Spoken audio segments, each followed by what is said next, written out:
Hi everybody, good afternoon, good evening. Welcome to this Rolls-Royce Careers Chat. My name is Dave Yazdani. I've had the pleasure and privilege at Rolls-Royce of working at Rolls-Royce for about 32 years and in the engineering and project management and services areas. I've done all sorts of stuff in that time. We'll talk about that in a minute. And my colleagues from Early Careers asked me to come along and talk to you today about innovation and things I've learned about innovation and what innovation means in an engineering company like Rolls-Royce. So I'm going to do that. I've got some slides to help me talk about that, which I'll pop on the screen in a second. Just to give you a little bit more information about me. So my name's Dave. I was born in Glasgow back in the distant days of the 1960s. 1968 I was born. Went to university at Glasgow University, did aeronautical engineering. Graduated from there in 1990 and started my career journey with Rolls-Royce as a graduate engineering trainee. And maybe it's an odd thing to say, but I've been here 32 years, but it doesn't feel like it. Time's flowing by. I've had the pleasure and opportunity to do all sorts of stuff in the aerospace and power systems world in the UK, in Derby and in Bristol. I've worked with colleagues in France, in Germany, in America, in Singapore, helping to develop products. So if you ever see the big A380, the Airbus, the big double-decker passenger jet, sadly, it's not been as big a seller as we would hoped at the time, but the jet engine for that, I helped design a big chunk of that at the front, the fan system, the thing at the front that propels the aircraft along. I ran the team that designed the first concept for the lift fan that powers the F-35, the Joint Strike Fighter that can take off vertically, the American aircraft. I helped design and develop the fan that powers that.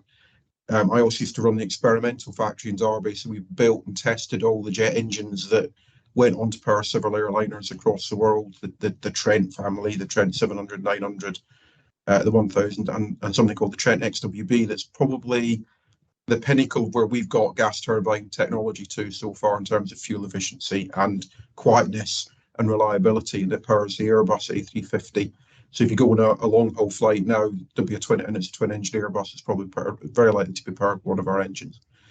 And then latterly, I've done lots of work on information technology, engineering, methods, strategy, that kind of stuff.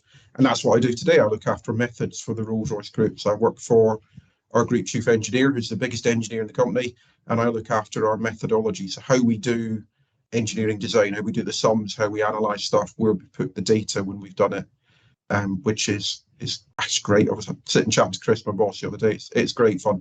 It's probably the best job I've done. Might be the last job I do because I'm getting on towards that point in my career. But it's certainly the best thing I've ever done. Thoroughly love it. And the careers part, I'm asked to come along and have a chat to you all today about stuff because I've sort of done a lot of stuff, made some mistakes, learned some lessons, enjoyed things, and they asked me to come along and share that with you to help you all, I guess, understand what a career in engineering is like, things you might want to think about if you get into the science, technology, engineering field. If you come and work with us in Rolls-Royce, it's a fantastic opportunity if you get a chance. I thoroughly recommend it. So that's a little bit of an intro. We're going to use some slides now to have a bit of a chat. So I'm going to talk through some slides about innovation and what innovation might mean like looking forward. While I'm doing that, I think I've got some colleagues helping run the call in the background, and they may occasionally pop a poll up on the screen in the chat function. So if you see that, please take part, feel free to join in. We'll go through the slides for about 15-20 minutes, maybe a little longer because I'm notorious for talking too much. And in fact, I think there's a poll up now. I've just been tipped off one of my colleagues, so there should be a poll on the screen now, ready for you. And then when we get to the end, we'll do some Q&A and we'll do another poll while we're doing the Q&A type stuff or after Q&A stuff for looking at sustainability. And Alan's a fascinating character, and he gave me a few slides to use to help to understand this. So I wanted to talk about what engineering is going to be like. If you became an engineer now, what sort of stuff are you going to get involved in? And how do you do it? You know, how do you not get overwhelmed by it? What's the sort of work that we get into, and what are the sort of personal tools and techniques you can bring to that? So I come back to life was simpler when I was younger. So when I became an engineer, so we're back in 1990, when I became an engineer, in the aerospace industry was all about doing things that were faster and aircraft that were lighter so they could fly further. And if it was military stuff, it was about going faster and turning quicker in opponent or carrying more payload. If about civil stuff, it was about flying further. You know, how can you do one-stop flights from the UK to Australia? And how can you carry more passengers? How can you do what a jumbo jet does, or more than the jumbo jet? But in terms of a jet engine manufacturer, life was really, really simple. It was make jet engines that are lighter, make them cheaper, make them burn less fuel. But they were all, at the end of the day, jet engines. They all burnt hydrocarbons. They all burnt fuel, kerosene, drilled from the ground by oil companies. And that actually made engineering relatively straightforward compared to today. We were sitting reflecting on this the other day in a big conference that we ran in Rolls-Royce and the engineering team. We were talking about what we need to do now to build for the future. So we all know that climate change, I know there's politics bounces around about climate change and whether or not it's real. Forget all that. There's an absolute imperative around the world that we need to do something about climate change, carbon dioxide. And so there's a need for engineers to step up. There's an opportunity for engineers to step up and help in that journey. And one of the parts of that journey is what you might call sustainable power. So how do we create enough energy, enough power to keep doing all the stuff we love doing, we know we need to do? It's good for us economically, it's good for our society. We want to be able to continue doing it. So how do we do it without the carbon dioxide problem, without the contributing to climate change? So we need to talk about sustainability and power. We need to work out ways to keep traveling without worrying about doing harm to the planet. And when we look at that specifically in the context of what Rolls-Royce does, part of our business looks at nuclear power. So there's conversations about how can we build nuclear power plants faster and cheaper, so we can make it easier to wean economies off of generating power by burning coal or burning gas. Part of it's about powering transportation on the ground, trains and buses and ships. And part of our business in Germany, a company called Rolls-Royce Power Systems, is very much into transitioning from big diesel power plants that you might see in a ship or on a train to powering those units with different types of fuel, or replacing them with batteries and fuel cells and other more sustainable sources of power. And then you get to jet engines, you get to civil and military aircraft, particularly civil aircraft. We need to talk about what we can do as a business there, because if we don't have a future. It becomes really, really important, personally important to us as employees and shareholders and members of that community. But it's also societally important. We want to enable people to still be able to fly, to travel, to meet with each other, to talk to each other, to have holidays, making experiences, but ship freight around the globe, everything all the benefits that have come from long haul flight. And we think about that along thinking about three kinds of areas, or three areas where we want to invest our time and our energy as engineers, and our company's resources and money as engineers. And one of the things we look at is how can we make jet engines even more efficient. So we've got a lot of engineers looking at our current products, how can we make them a bit better, and are there major changes we can make to those products to make them even more efficient. So we're looking at both improving the engines we've got today. We're also looking at demonstrating technology, for example, something called the UltraFan, where we're building a jet engine that's got lots of carbon fiber parts in it, so it can be very big and still relatively speaking light. These are big machines, but an UltraFan is about the size of a London tube train tunnel, right? It's a big machine when you look at it in the factory being assembled.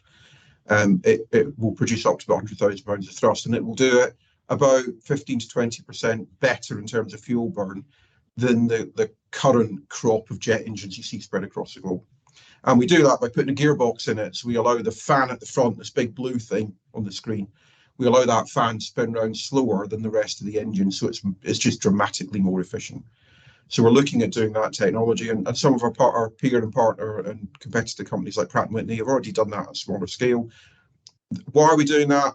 Because however else you see the world, if you want to fly a long distance, we can't see a way to do it without some form of jet engine technology embedded in the product, because you just can't get you're not able to lift enough fuel to get the distance without doing it with a jet engine. So jet engines need to be more efficient. We still need to keep working on that. One of the other areas of innovation and invention we look at is, okay, if I'm still going to be using jet engines, how can I make the fuel that I burn in a jet engine more sustainable? So can I make fuel from biomaterial? Can I make it from waste? So just like burger chains, McDonald's, if you see a McDonald's delivery lorry, it'll say on the side that they run the diesel engine in their delivery lorries on the fuels and fats they use in their restaurant. So they turn that into sustainable fuel. Well, we can do the same trick, maybe not necessarily with burger fryer fat, but with all sorts of biomass.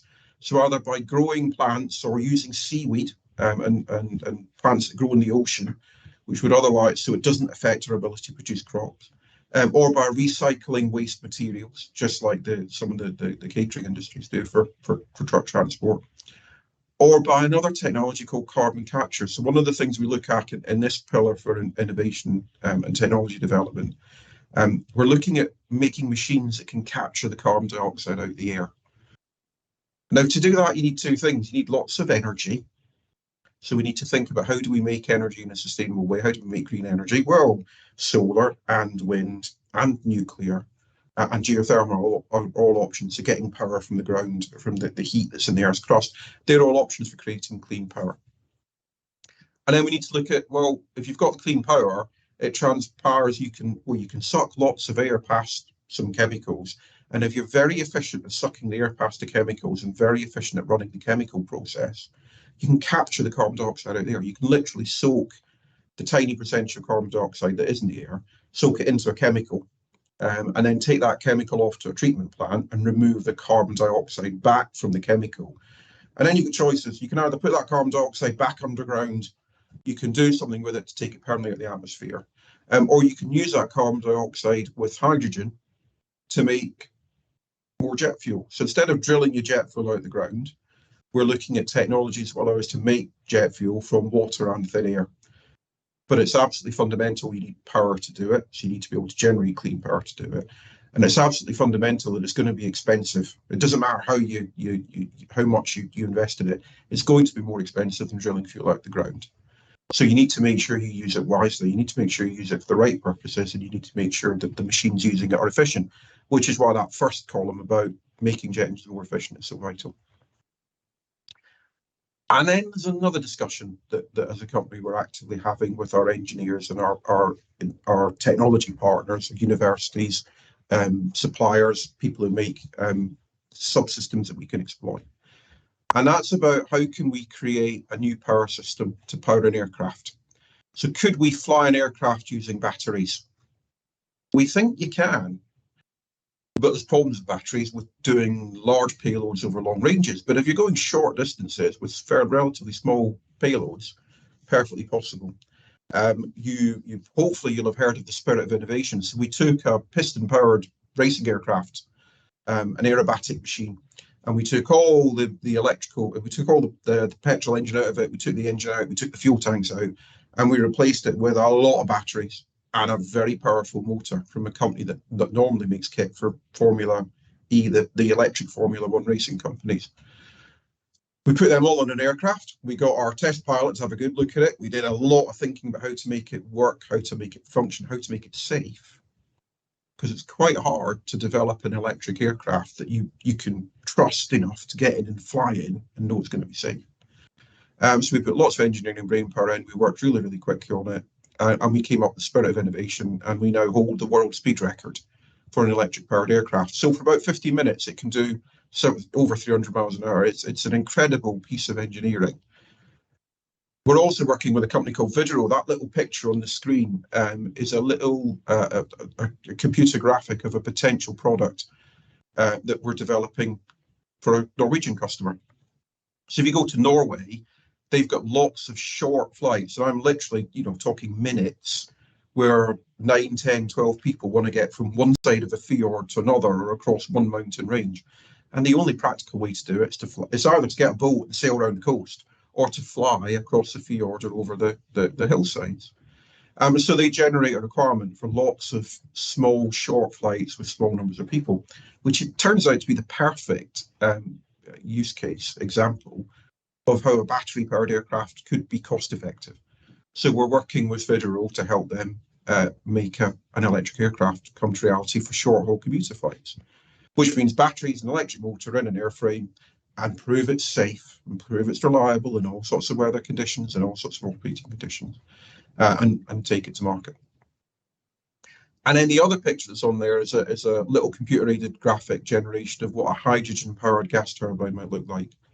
So we don't just have to burn hydrocarbons in a jet engine. We already today, we know we can run piston engines in hydrocarbons. So we're looking at, can you use hydrogen to power an aircraft? Can you use hydrogen to power a train? So our colleagues in Germany, the Rolls-Royce Power Systems team that do the land power, have already taken some of their piston engines that they do that have traditionally run on diesel fuel, and they've converted them to burn natural gas, and they've converted them again to burn hydrogen. So we already know that if you want to have a clean boat or a clean train, we know you can power it with gas. We know you can power it with hydrogen. So you don't just need to burn natural gas like a gas boiler at home. You can burn hydrogen in it, and it'll be perfectly viable as a product, perfectly efficient, a good idea to do. We're now looking at, well, can you burn hydrogen in an aircraft? Now, that means our engineers start needing to do some work and doing some innovation. So when I was at university or when I was at school, and people said to me about inventiveness and innovation, what I pictured was an individual with a drawing board, if that makes sense, a computer screen, modern parlance. And the individuals would be scratching their head going, yeah, how am I going to invent an answer to this? And this heroic one person would come up with some amazing scientific discovery, which would change the world. Now, in some respect, innovation's still like that, right? The world revolves around individual moments of brilliance from scientists and engineers. They're still absolutely vital. But when we talk about innovation as a business, Rolls-Royce as a major company, and all of our peers and competitors are all the same. What we actually talk about is, how do we take those inventions and turn them into products that people can buy in their tens or hundreds of thousands, that people can rely on to do commercial flights, flying passengers around between airports, or use them to power trains, or use them to run power stations to drive economies, and people can believe in them and rely on them. They don't have to worry about whether they're going to work if they're switched on. If they don't have to worry about whether they're going to fail dramatically. They don't have to worry if they can afford them. That we're going to make them for price that makes people believe they can use these tools to help them to run their businesses, their societies.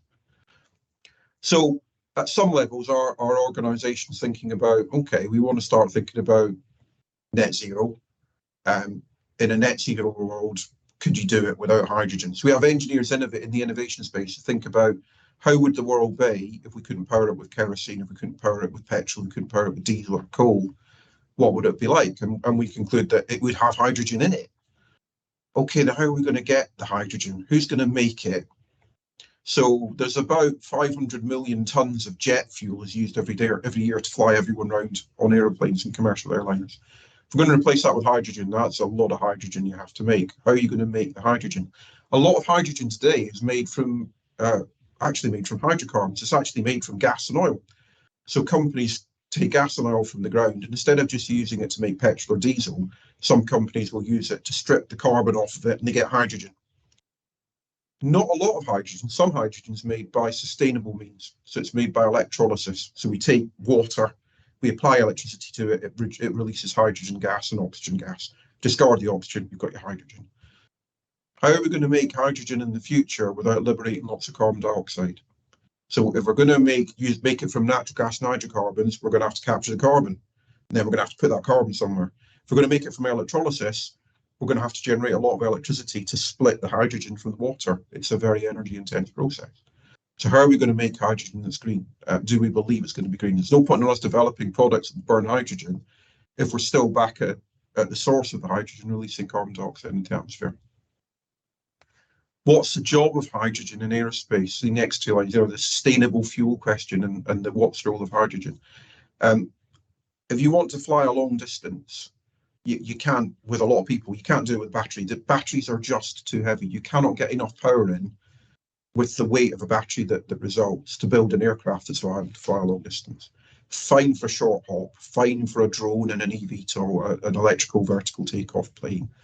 Not going to get you, not with the physics as we understand today, going to get you from London to Australia or Singapore to Los Angeles.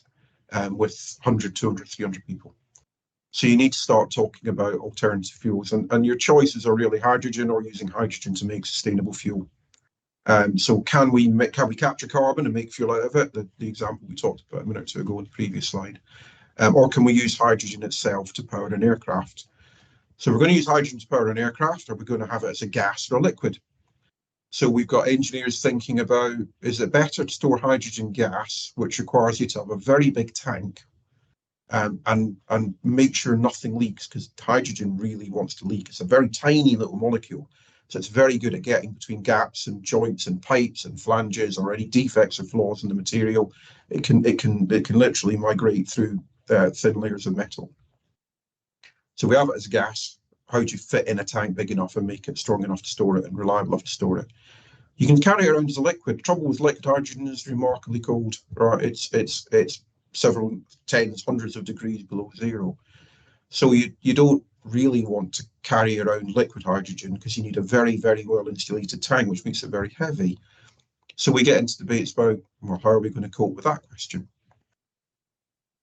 And then once you've got your hydrogen and you've got it in your aircraft, are you going to burn it or are you going to do something else? So hydrogen can be used in something called a fuel cell. So a fuel cell is kind of like a reverse. If you've heard of electrolysis, where you take water and you apply electricity to split it, effectively you can reverse that process. So you can take hydrogen gas and oxygen as gas, bring them together in a device, and they'll combine to make water. If you give them a place to react together, if you give them a place to meet. So they combine to make water, which is fantastic. And then the water is just your waste products. You just dispose of that overboard, you blow it off in the exhaust, and you get electricity from bringing the two together. And that electricity can then go off and drive an electric motor. It can go into a battery, etc., etc. So we can use something called a fuel cell instead of a gas turbine. So instead of burning the hydrogen to create heat and thrust, just like we do with fuel, we can use it to create electricity in a fuel cell. Problem with that is you don't just get electricity from this reaction, you get heat. You get heat from burning hydrogen in a jet engine. That's terribly useful because that heat is what gives us part of what gives us a thrust in the aircraft. So we actually want that heat, that waste product in a jet engine. But on a fuel cell, it doesn't do anything useful. It's not actually very hot, annoyingly. So it's not hot enough to get any use out of it. It's just waste heat. And you end up having to get rid of that waste heat from an aircraft, which means you've got a problem with designing enough radiators and enough surface area to cool the fuel cell back down again. And that's one of the things that we find quite challenging to make a fuel cell work in an aircraft. But it just so happens we're quite good at heat management, and it just so happens we know people who work alongside us in other companies who are very good at heat management. So one of the debates we're having, one of the invention areas we have is around thinking about that. And then airports. So when you go to an airport and get on a plane, the plane's full of fuel, right? The fuel gets to the airport through a network of tankers and trains and pipelines. It's actually really easy to move fuel around the country. There's a massive network of pipelines that's been in place for decades. Some of it dates back to World War II. It was put in to help move fuel around for D-Day to invade Northern Europe and end World War II. So those pipelines are all over the country. They used to ship fuel all over the place, not just aviation fuel. And when you go to an airport, they've got little fuel farms. You've got tankers and tanks of fuel ready and waiting to top aircraft up. And fuel is really easy to move. Kerosene is quite easy to move. It's a liquid. It's liquid at room temperature. It tends not to leak out the pipes very easily, very easy to leak. So it's actually quite straightforward to move fuel around an airport. And if it does leak, you can see it leaking and you can do something about it. It's really hard to burn fuel. It's really hard to burn kerosene. I could put a match on kerosene sitting in a bowl and it won't light. You've got to evaporate the kerosene, heat it up and get it hot and mix it with hot gas before it will want to burn. So it makes moving fuel around an airport, to an airport and around an airport really easy. Hydrogen's not like that. Hydrogen is really difficult to move around. If it's a gas, it wants to leak. If it's a liquid, you need to keep it very cold. So it becomes really expensive to move hydrogen to airports in bulk. Does that mean you want to make the hydrogen at an airport? Well, you need lots of energy to make a hydrogen. So do you need to put power stations and airports together? And if you do it with batteries, you've got the same debate. How are you going to get all the power into the airport to charge up the batteries quickly enough?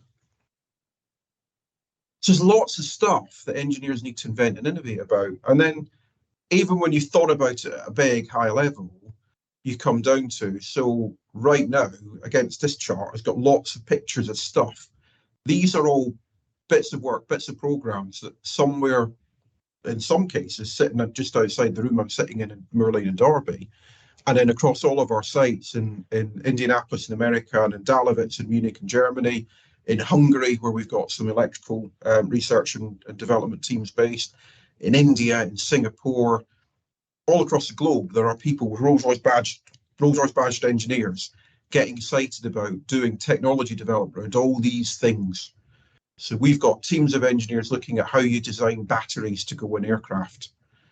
Now that's not, at its core, it's like the battery in this mobile telephone, right? It's lithium ion in a little pouch, except there's a lot of them. There's thousands of cells needed to go into an aircraft. And if you've got thousands of battery cells together, how do you manage them and make them safe and manage them being charged? How do you do it efficiently? How do you keep the weight down? But then how do you make sure if it catches fire, it's safe, because batteries can catch fire? So there's a lot of technical challenges around making batteries work. We've got teams of engineers looking at doing that. We've got teams of engineers looking at the electronics to control these electrical machines. So the motors we're looking at run at 1,000 volts, 2,000 volts. Right, this laptop in front of me, it's 240 volts going in.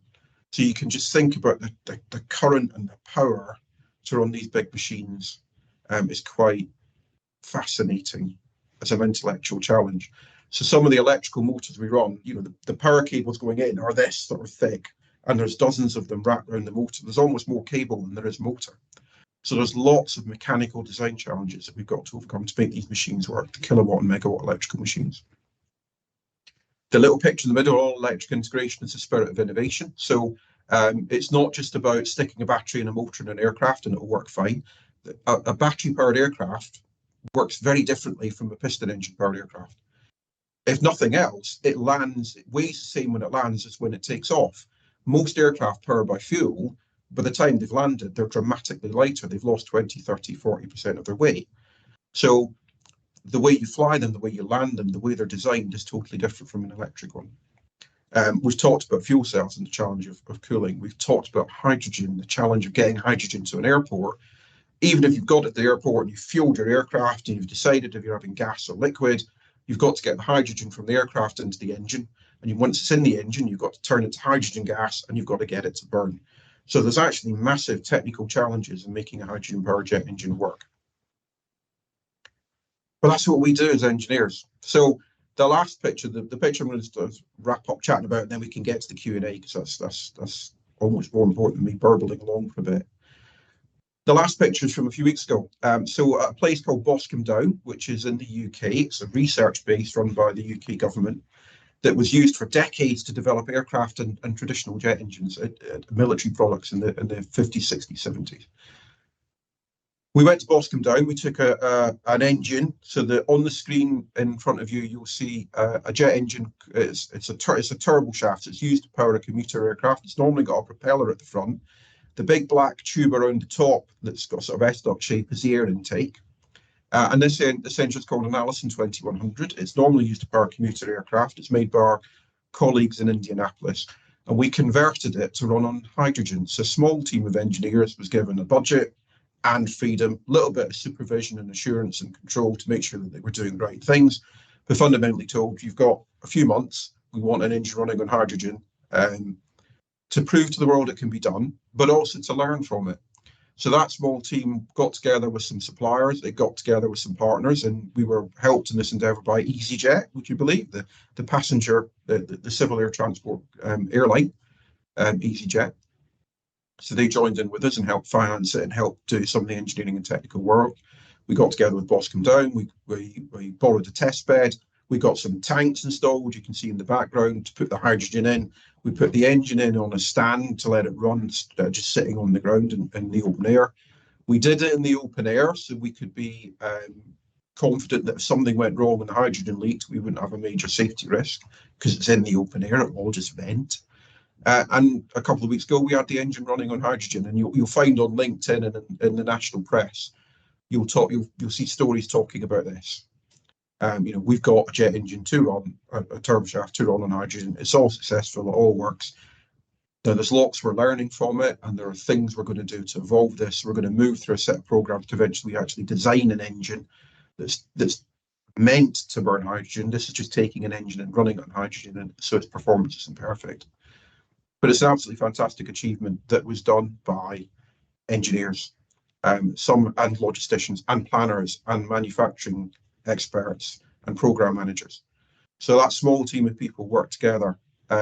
They're doing what I used to do 20 years ago. It's fantastically exciting. It's great fun. And the reason why I said to do this chat is I like talking. I'm a talkative soul. I never used to be. I discovered I was when I came to work here and learned more about me. But it's absolutely great fun to be trusted to take ideas and work with colleagues to turn them into products and get them on a test bed and run them and find that they work and learn stuff about them and start to build a business from there. So I rather pretentiously called this presentation Innovation in the Next 100 Years, because I've had 30 years working at the if you like, the back end of the hydrocarbon generation. When I joined Rolls-Royce, the use of fuel, kerosene to power jet engines, accepted to be just what you always would do. And we worked very much on making those engines more efficient. What I'm seeing now is people who join Rolls-Royce now and move into our industry now, so not just Rolls-Royce, are seeing opportunities to work on sustainability, on taking CO2 out of the atmosphere, on new sources of power. If you go in the press today, you'll see some amazing stories about the Livermore lab in America, where they've finally got a fusion reactor. So effectively doing what the sun does, doing what happens in stars. So they're getting fusion reaction to work on Earth, and they're getting more energy out of the fusion reaction than they're putting in, which means it's a sustainable way of creating power. And it's a fantastic industry to be in when you see stuff like that starting to appear in the press. So there's going to be great things happening in the next 100 years. You're all, I guess, all at the start, and you're making choices about what you want to do as a career. Things you want to do at university, A levels, you want to study O levels, apprenticeships. It's a fantastic place to get in on. It's a fantastic time to go. And some part of me wishes I was 20 again and doing some of the stuff. I get quite jealous when I bump into Jess and Adam and the others who are doing programs like this in direct air capture. I get quite jealous because I look at what they're doing. I think that's really so exciting, and it's not me doing it. But I'll get over that. So great opportunity for people to move into engineering. Yeah, I'm biased because I work at Rolls-Royce and I've worked here 32 years, so I'm going to say this. But actually, honestly, this is a great place to work. Great place to work. Great fields to work in. Great opportunities to develop technologies. I'm probably going to stop me rambling now, and we'll get to some Q&A stuff, because I can see questions popping up from my colleagues who've got the little chat function working. So I'm going to stop the slides now, and you're going to see me again, hopefully, and we'll deal with some questions. So let's find the chat. Right then. So my colleagues have picked out some questions for me to try and deal with. So someone's asked, hi Dave, what strategic career decisions did you make to build a career you enjoy? Oh, and that's a really hard question. I love that one. People ask me it, and I'm going to give an answer. So don't do what I did, would be advice. Well, maybe not. Don't do what I did. So I guess strategic career decision number one was I went to university to do the guided tour. And as I left home, I still remember the day I did it. I left home, got on the bus, and I was going at the door. I said bye to my mum. I'm going off to university, got a university tour. I'm going to look at the microbiology and biochemistry labs, because all my schooling had said to me, "Oh, you're good at chemistry, you like biology, go and be a biochemist, go and study viruses." And all my family were in the medical profession, apart from my dad, who was a TV repair engineer, but everyone else was a doctor and a nurse, right? So they were a chemical engineer. So everybody, all my aunties and uncles were also, "Oh, you're going to be a doctor then?" "I don't want to be a doctor. I'll be a chemist." So I went to visit the chemistry department and got off the bus and had in my mind that there was an aeronautical engineering department at Glasgow University, and I always liked aircraft. I always loved watching aircraft, reading flight magazines, watching air shows in the telly or going to air, things like that. I always used to have a thrill about that. oh, I'll go and have a look at the aeronautical engineering department just for the fun, because I'm here anyway. And went to the aeronautical engineering department and decided I was going to do that. Because I walked around and talked to some students who were really enthusiastic, saw some engine stuff, engineering stuff that looked really cool, talked about what the course was actually about, and just went, oh, I can do this. That, you know, I don't have to be a biochemist, I don't have to be a biologist, I could be an engineer. So I guess that was choice number one. I turned right, not left, ended up in aeronautical engineering, did an engineering degree. Choice two, when I got into my degree, I chose to stay with engineering because I liked aircraft. So I wanted to work in engineering. And at the time, it was, you know, you applied to British Aerospace, you applied to Rolls-Royce, you applied to Doughty. There were a few big companies you applied for the graduate training schemes. I was accepted by Rolls-Royce onto there. So that was strategic choice number two, was sticking with engineering once I'd done the degree. Choice number three, again, early career. I went to Rolls-Royce thinking I was quite a quiet, shy person based on how I was at university, based on how I behaved in lectures, based on me as an individual. I have a small circle of friends. Personally, it's just the way my brain is wired. But I like talking to people. But I didn't know that until I went to work at Rolls-Royce, and Rolls-Royce chucked me in the deep end. So graduate training. Well, you're a development engineer. You're going to build and test engines for helicopters. There's a build shop there full of lots of slightly loud, slightly rough around the edges, slightly scary people. Right, go talk to them. They're actually brilliant. They were the best people I ever met to that date. And so I decided I didn't want to be a quiet engineer. I didn't want to sit and type away in a computer and do stress analysis. I wanted to work with people. And I got into project management, project leadership. So that was another choice I made. And then the fourth choice that's made me what I am, but isn't one I would say to other people they have to do, but they're going to have to think of their version of it. I wasn't afraid to leave engineering. So a couple of times I stopped being an engineer to do other things. So for a while, I stopped being an engineer and looked after customer service stuff. So how do we support our products now when we sold them to our customers? And another time I made a choice to stop being an engineer and run a factory. So I used to run our experimental assembly and strip factories in Derby. So the buildings that we used to build and test, build engines to do testing on, to discover the prototypes, to discover how they worked. And once they've been tested, take them apart to see what condition they were in. And I made deliberate choices to stop being an engineer for periods of time and do non-engineering stuff, partly to learn what being outside engineering looking in was like. So if you're outside engineering and you're seeing what the engineers are inflicting upon you or doing for you, you learn so much more about how engineers should work when you go back to being an engineer. But also, if you're an engineer and you go and do non-engineering stuff, you take an engineering mindset with you. So I became very comfortable with the idea of using data and information to help make decisions about how a factory worked.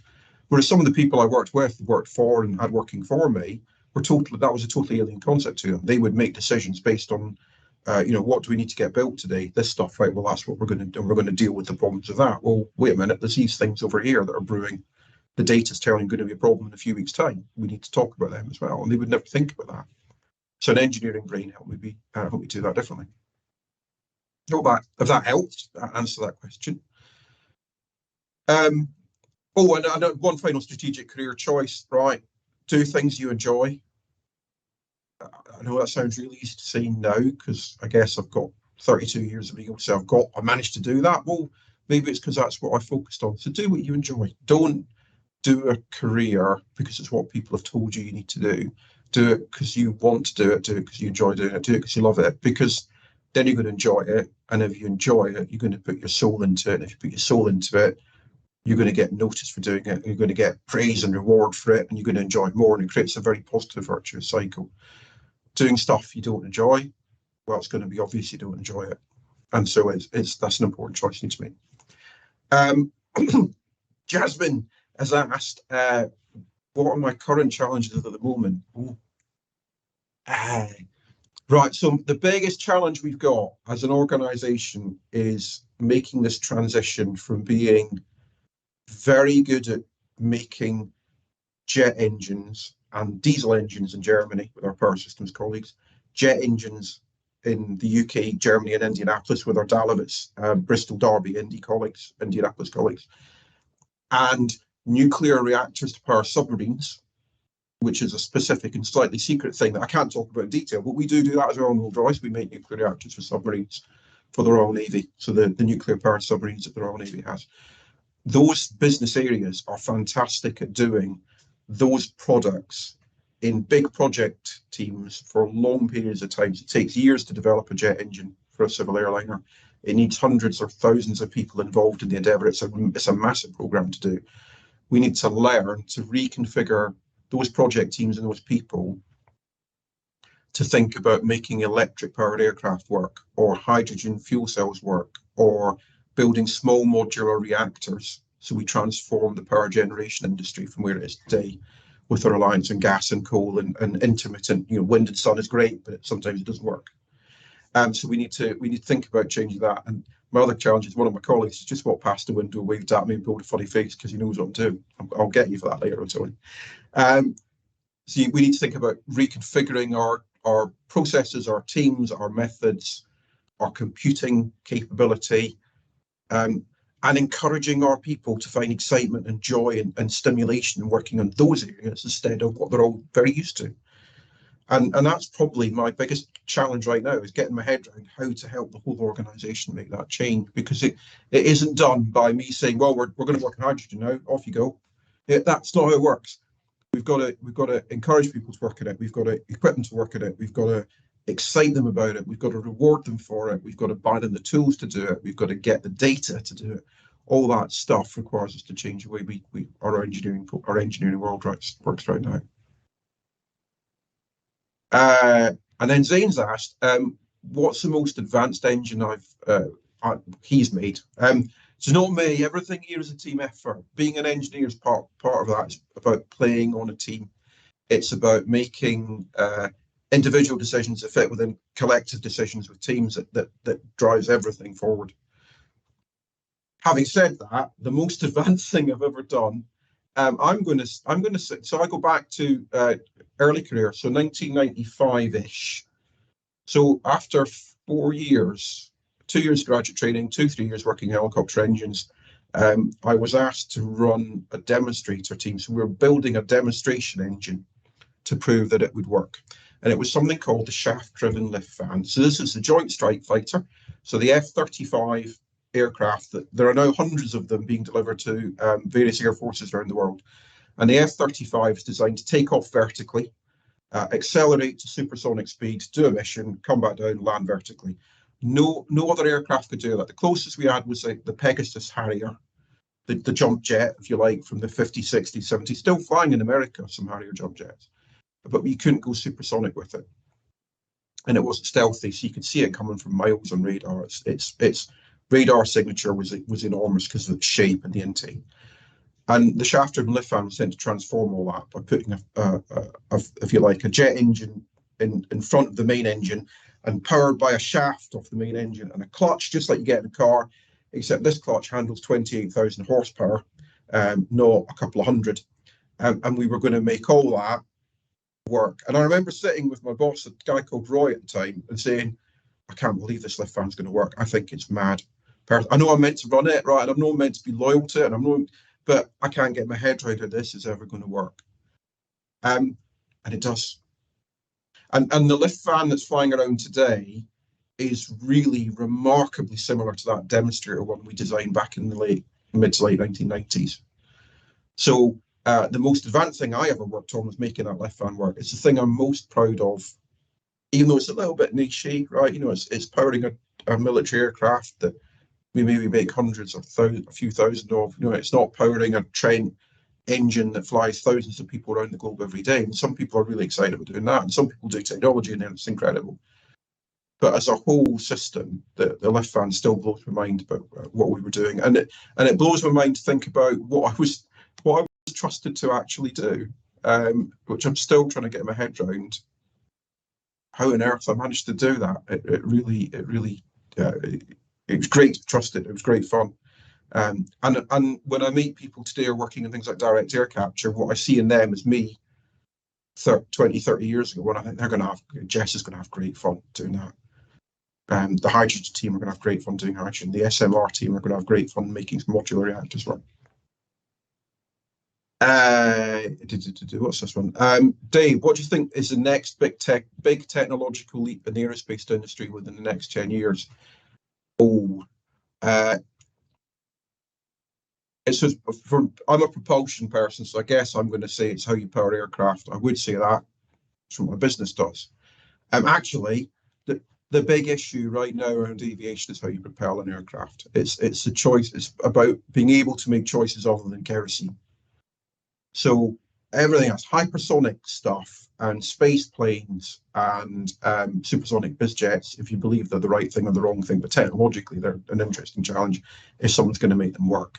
And electric vertical takeoff planes, drones and little eVTOLs, like the vertical aerospace, the VX4 down in Gloucester Way, or the EV plane, or the others that are out there. They all revolve around propulsion. All their challenges revolve around propulsion. So how do we solve the carbon question? How do we get more power density from non-carbon answers like batteries or hydrogen? How do we make aviation fuel? We have to use kerosene type fuels.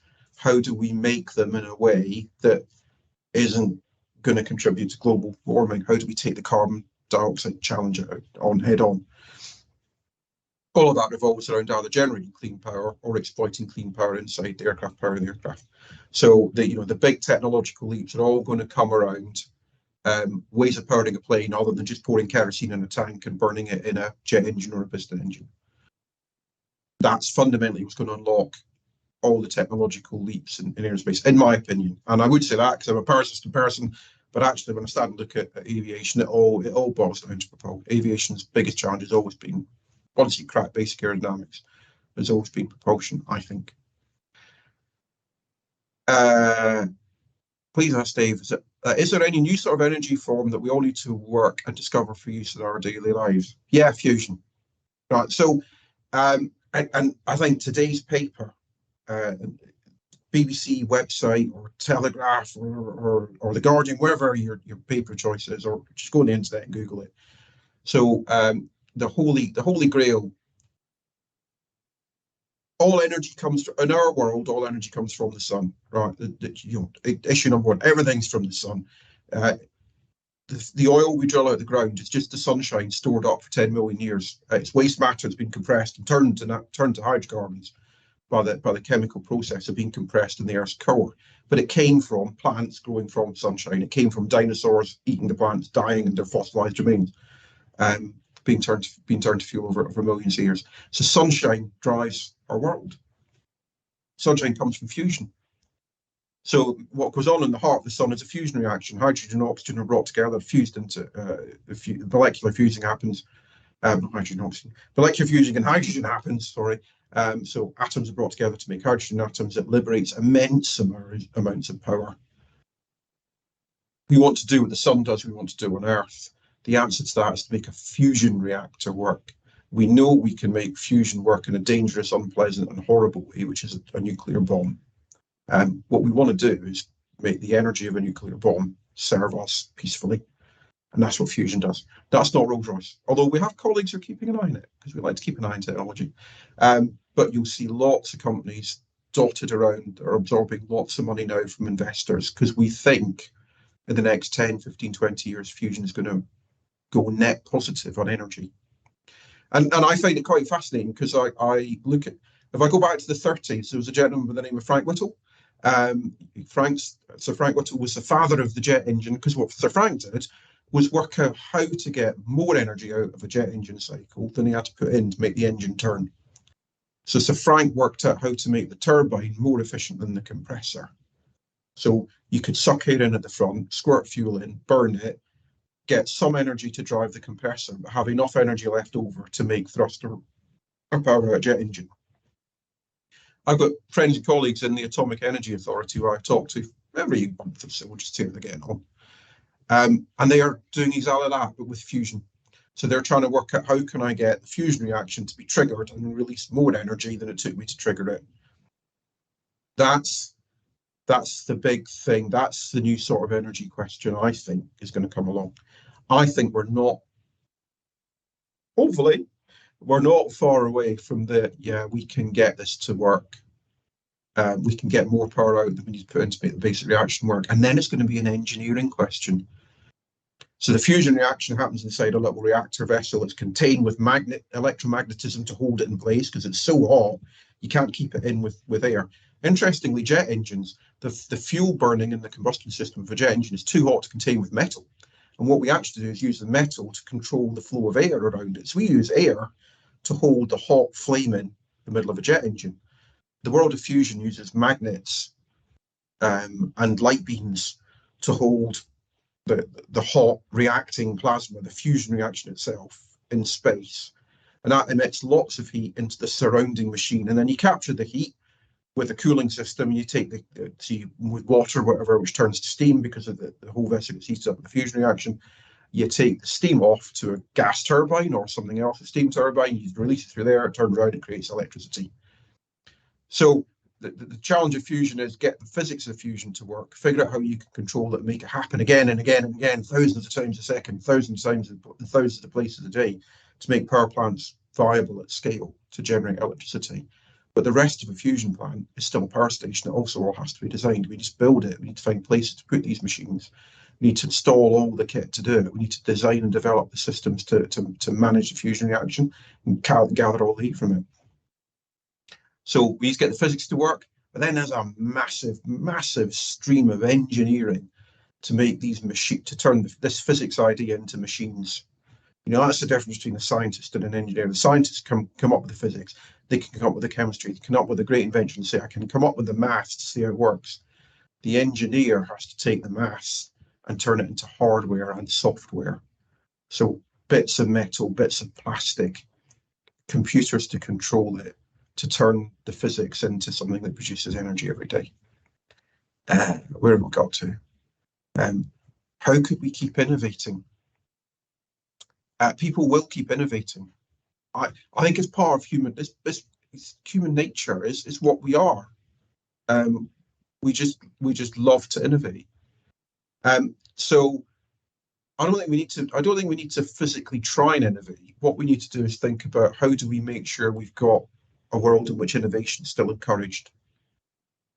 One of the things that makes innovation happen, some people call it patient capital. It's basically people with money having the patience to say, that's a great idea. It's going to cost a lot of money to get there, but we trust you're going to get there.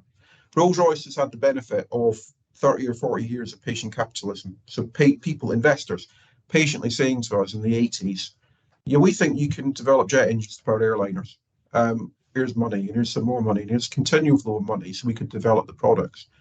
So when we got to 2018, 2019, we were just about to give all those patient capitalists and say, here's your investment. It's got a return for you, because there are now so many jet engines flying around that are going to make lots of money for us all. Finally, after 20 years, 30 years of investment. And COVID happened and chucked a spanner in the works. Our investors have been patient again. They've said to us, okay, we still see that people will still travel. So we'll reinvest in you to keep the company working, which is what happened all the way through COVID. And we're terribly grateful to all those people that keep backing us. And guess what? Now people are flying again. The returns start to come. So how do we keep innovating? By encouraging people to invest in innovators, whether they be individuals or small companies or big companies, because those innovators will eventually return to those investors reward for their patience. And the best way to keep innovating is to make that cycle, is to encourage that cycle. And the best way to do that is for engineers to be able to explain what they're thinking to people who haven't studied maths, who haven't got degrees, or haven't done apprenticeships and built machines. We need to help those people understand the value that comes from that kind of investment. Does Rolls-Royce have ambitions to extend into satellite communications and launches? Because I've got about 2 minutes left, and I need to remind you all there is another poll coming at some point if it hasn't already arrived. Ambitions to extend satellite communications and launches. Satcom? No, don't think so. Launches? Keep an eye on press releases about nuclear and space. So one of the challenges about traveling long distances in space is getting the fuel up there. If you have to do it with chemical fuel like rockets, You have to lift lots of weight, and you run out of fuel fairly quickly. What we need to do instead is find alternative ways to get lots of energy into space. Nuclear power is one of them. So one of the things that we're looking at, some of our people who develop submarine reactors, is can we use some of that knowledge and experience to create reactors for spaceships, and also small reactors to build small modular reactor power stations with, and even smaller ones to go and sit next to airports to make fuel with and all that sort of stuff, or run chemical plants on. So watch the space for space propulsion, not so much for rocket launches, although we did used to do rocket launches back in the 50s and 60s. And if you go around our Heritage Trust, you'll find rocket engines lurking in there. But we didn't specialise in that. We went off in other directions. The poll's gone live, I believe. So final question, my biggest inspiration as an engineer. Oh, God, that's a really hard question. And the reason I say that is because I've got lots of inspiration to be an engineer. Lots of people, sometimes I didn't realise they were doing it, were inspiring it. Quite a few of the people I worked for inspired me to be an engineer. I'm going to pick one person, and I'm not going to say, well, I'm going to say his name. I think he's still alive, bless him. He's long retired. So there's a gentleman called Roy Harcombe. Roy was the person who hired me to do that lift fan.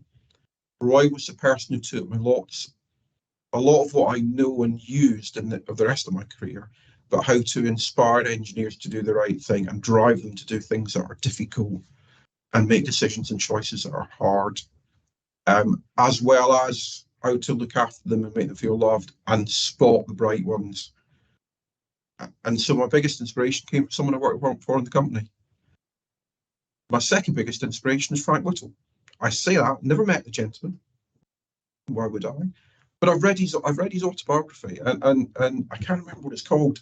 There's a really good autobiography about Frank Whittle. It's on Amazon Prime Bookshop, if that helps. And you'll find other ones around. It's worth reading the story of Frank. And the reason it's worth reading it is seeing that perseverance of somebody with an idea who brought people around him and patient capital, and went from people in the RAF saying that Whittle chap is a bit mad, right? Tolerate him, but there's no way that stuff will work, to by the end of World War II, Whittle had built machines that were incredible, that did things that only really some engineers in Germany had done, and it was lots more people in Germany were focused on doing it. So I guess that, biggest inspiration, that boss, that gentleman called Roy. Second biggest, Sir Frank Whittle. Yeah, that's me. Right, I've been told I can talk I can talk so much that sometimes I have to be told to stop. I've been told by Suki we're at time up. So thank you ever so much for your patience.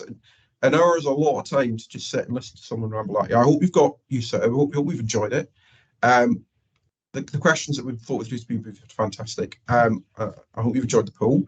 I know there are more of these events, and the Rolls-Royce careers have got Instagrams and Facebooks and all sorts. I know this because my wife found the picture of me in the dome and had some entertainment with me by pointing out apparently I was famous. So thanks for your time. Fantastic to talk to you all. Have fantastic careers. Whatever you choose to do, choose stuff you're going to enjoy. Choose stuff you love. You'll always get on well in life. But I hope you all make great choices and love what you do as much as I still love what I do here at Rolls-Royce. So Tom, Suki, Drew, that's me done, I guess. Thanks for your time. Cheers all. To find out more about starting your career at Rolls-Royce, check out our socials or search Rolls-Royce Early Careers.